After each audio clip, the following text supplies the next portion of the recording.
بسم اللہ الرحمن الرحیم۔ جملوں کے حوالے سے یہ ایک نیا سبق ہے۔ آپ جملے سنیں، اس کے ساتھ ترجمہ بھی سنیں اور بار بار سنیں تاکہ آپ کے ذہن میں بیٹھ جائے، پھر اس کو استعمال کرنے کی کوشش کریں۔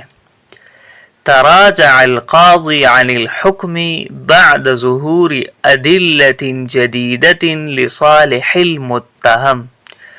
ملزم کے حق میں نئے دلائل آنے کے بعد قاضی نے اپنے فیصلے سے رجوع کر لیا۔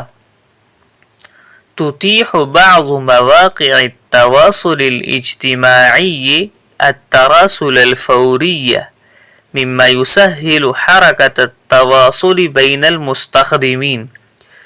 کچھ سوشل نیٹ ورک سائٹس فوری پیغام رسانی کی سہولت دیتے ہیں جو صارفین کے درمیان رابطے کو آسان کرتی ہے۔ وقد شہدت الصدامات بین المؤیدین والمعارضین بعض التراشق بالحجارة ما ادى الى اصابت البعض بجروح طفیفۃ۔ حامیوں اور مخالفین کے درمیان جھڑپوں میں کچھ پتھراؤ بھی ہوا جس کی وجہ سے کچھ کو معمولی چوٹیں آئیں۔ ان جملوں کو کاپیوں میں لکھیں اور اچھی طرح یاد کیجیے۔